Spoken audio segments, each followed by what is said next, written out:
nuyu naa leen bu baax fan wu gudd ànd ak wér sutura ak barke jàmmi àdduna ak àllaaxira yàlla ñu ko yàlla boole defal toog di déglu Pape Djibril Fall lu ci gën a soof man pour man quoi man li ma ci soof mooy da ngay sonn xam nga lu tax ngay sonn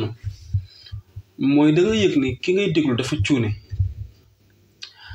Pape Djibril Fall pour mu wax la soxlaam ci réew mi xoolal ay conférence de presse am temps bi muy duré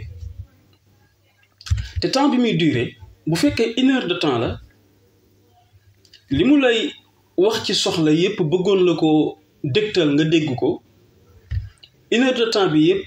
soxlaam ci 5 minutes bi lay dugg wala 10 minutes bi 50 minutes yépp wala 40 minutes yépp waxi mboosoor foofu rek déjà fa la cuune yam moo tax déglu Pape Djibril Fall metti déglu ko lu jafe la mais déglu ko lu soof la parce que ci àdduna nag même waxuma sax li nga am xam-xam waxuma ko mais même li nga amul xam-xam soo toogee di seetaan nit di ko def mais bu fekkee am na xarañteef li tubaab naan professionnalisme xarañteef même bu fekkee loolu du sa domaine boo ko dee seetaan da ngay xam ne kii li muy def da ko mën ajuwul loolu mu doon sa métier wala mu doon sa yëngatu wala sax mu doon loo xam ne da nga ci am xam-xam non non mais toogal rek di seetaan koo xam ne li muy def da koo mën wala ngay déglu koo xam ne li muy wax da ko xam mais même bu dul loolu sa domaine la sa wàll la su xarañee da nga koy yëg da ngay bég da ngay kontaan parce que di seetaan kuy def lu mën dafa neex mais kuy di déglu it kuy wax ju jub ju leer dafa gën a neexati encore mais contrairement nag ak déglu Pape Djibril dafa soof dafa metti Pape dafa am loo war a comprendre ñaar rek laa lay wax peut-être am nga ñu lay orienté ci sa communication peut-être am nga ko et tout mais lu mën a xew rek mooy yow dafa mel ni réew mi jotoo ko comprendre maîtriser wu ko ci wàllu politique ak fi ñu ci toll ak ni muy doxee ak ni ci sénégalais yi di doxee gis-gis biñ ci am te bu fekkee loolu amul rek kon damay jàpp ni yow ak président Macky Sall am ngeen lien kon loolu lay jàpp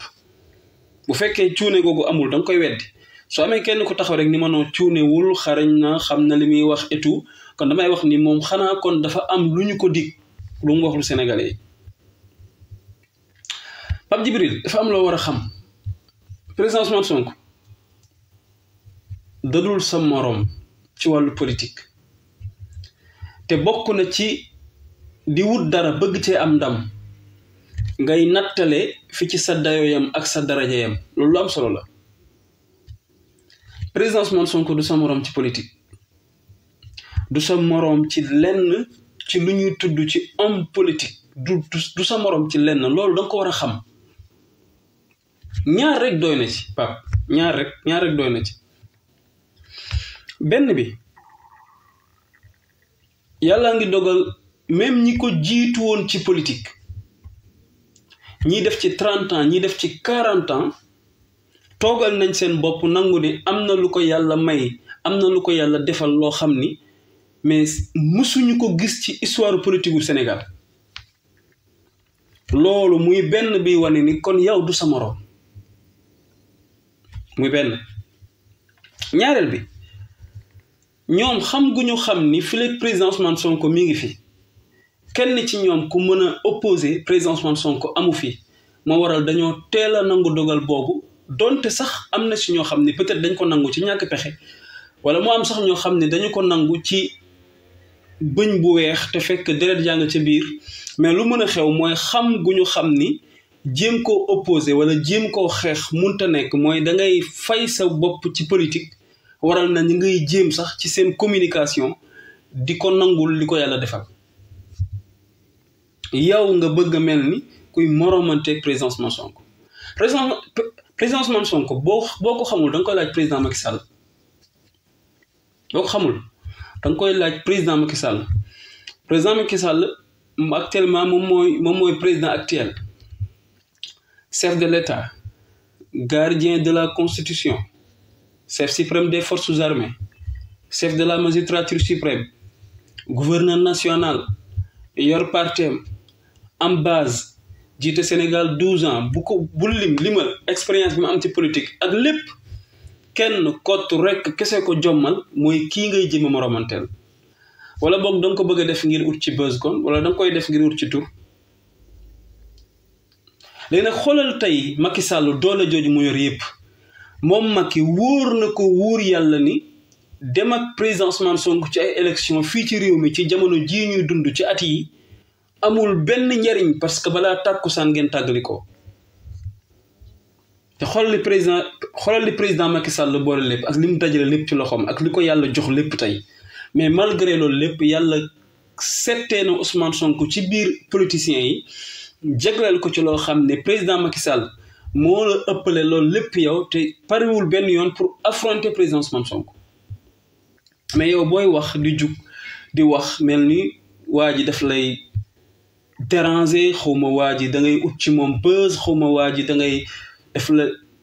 faaw nga xam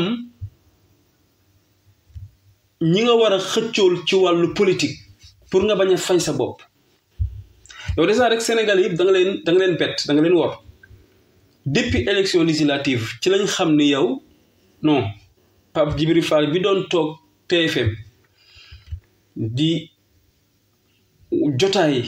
ci émission ñu di ko déglu muy wax ci turu Sénégalais yi di wax ci àq Sénégalais yi ak yelleefu Sénégalais yi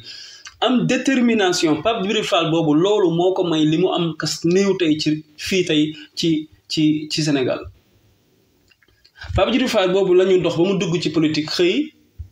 bëgg a samp boppam ñu jàpp ni même Pape Djibril Fall bi daan toog ci émission bi TFM moom mooy ñëwaat mais nga ñëw indil ñu beneen Pape Djibril Fall bu ñu xamul ñëw naan duma jëm fii duma jëm fee duma ànd kii duma ànd kee ratatatat benn conférence de presse boo xam ne kenn mënul comprendre li nga ciy wax lan nga ci bëgg a leeral noonu lay mën a demee nag parce que wax bu jubul coono rek lay jur wax ju amul bopp amul génn boobu la Sénégalais yi xamoon ni wóolu la dara wóoru ci mooy li la xañ tey lu bëree bëri loo waroon am tey ci réew mi loolu daf la ko xañ muy benn ñaareel bi nag yow nga fekk koo xamante ni nii mbooleem ku ko jéem a def face ci suuf nga jëm yàlla mooy dogal loolu mbooleem ku ko jéem a tëkku ci suuf nga jëm mbooleem ku jéem a kujjeeg moom ay ree ngay def nit ñi tey ci politique ki ci ëpp doole tey di président Macky Sall boo demoon tàggu ko soo ko ne dama bëgg a diiranteeg mbagg Ousmane Sonko dina la ni dawal tëddi dawal la lay wax yow nga di ko jéem bay toog di jéem a créer ay xawma ay man sos laa koy tuddee xawma yàq der laa koy tuddee xawma saytaane laa koy tuddee xawma lan mais président Ousmane Sonko su génnee saafonte nuyoo jàmm sante mais kon yow mi politicien waroon nga xam lan moo tax mu def ko mais imagine toi yow président Ousmane Sonko même li mu def sax politicien nga te mënoo comprendre li tax mu def ko wala da nga ko comprendre ba noppi teg ci tànk ngir bëgg a yàq deram Ousmane Sonko mënoo ko jaxaseeg ñi ci ñàkk seen bakkan Sénégalais yi ñàkk seen bakkan ci lii mënoo leen a jaxaseeg Ousmane Sonko ñi ci am ay gaañu mënoo leen a jaxaseeg Ousmane Sonko mais patriotes yi nekk ci terrain bi gëm projet Pastef gëm président Ousmane Sonko du yow yaay mën a wax lu tax ñuy am benn ci moom benn nii wala naan mënul nekk loolu nga jéem ko kenn ciy gaañu muy yow da ngay fay c'est-à-dire yow bu fekkee bëgg nga fay bu fekkee bëgg nga tardel sa bopp ci politique bu fekkee bëgg nga écraser sa bopp loolu mooy ngay jéem a attaquer di faral di attaquer président Ousmane Sonko du sa morom kooku da nga koy xam noppal sa bopp génn na simplement li tax mu génn jarul sax wax ndax yow comme xamoo ko te nga nekk ci géewu ëttu politique bi di rey sa bopp te mënoo xam lu waral mu def loolu rek duggaat mënoo ko comprendre leeralal la ko amul njëriñ amul benn solo mais malheureusement dañ la bëgg a xamal ni la président Ousmane Sonko malheureusement yow yaa amul ñu lay waxal mais moom am na ñu koy waxal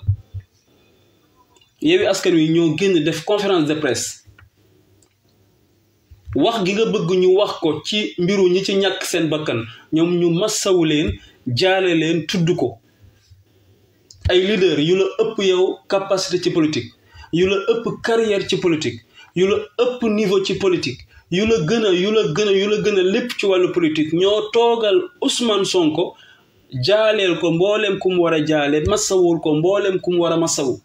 boo ko amul da ngay muñ moom yàlla jox na ko mais bëgg a toog nag di ci siisu di rey sa bopp génnal ci loolu boo ko deful da ngay fay ci politique jamono bu ne da ngay koy xool li ci yàlla dogal nga ànd ak loola te tey jamono bii yàlla dogal na li muy dogal ci président Ousmane Sonko nangu ko noppalu ñàkk ko nangu sonal sa bopp rek lay doon génnal ci li nga nekk dalay tardeel rek ku la ko wax dalay tardeel ku la ko waxul dalay tardeel parce que du sa morom kooku da nga ko war a xam nday ndak mag ñi nee nañ jëf bu rëyee wax day néew te da nga jëf ju rëy yàlla ngi dogal président Ousmane Sonko joxu la ceeb joxu la diwlin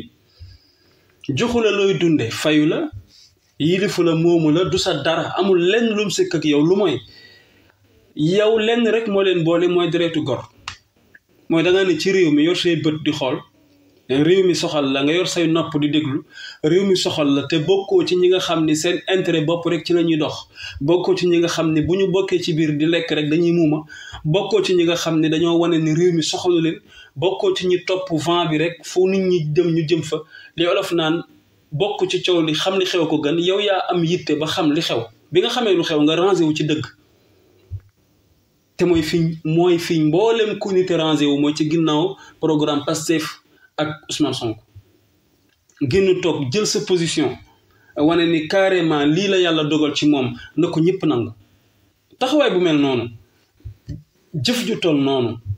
dignité personnalité classe bi nga wane keroog wane goo wane ni Sénégal daf la ñor sa dëkk la moom nga amoo beneen dëkk lépp lu fi xew daf lay engagé mais jël sa position ba pare li ma ci gën a neex mooy pare woo pour lijjanti ku ciy kontaan ak ku ciy mer kenn rek nga ci bëggoon waxal muy sa borom lu mën a xew waxal nga yàlla pare nga ci kooku soo paree nag yenn genre nit yi génn di wax ak yow su ma sañoon yow doo ci tontu vraiment avant ngay tontu bu fekkoon man jege naa la bu fekkoon sa conseil technique la wala sa xarit la wala sa wëllëre la ma lay njëkk a ñaan mooy bu ko tontu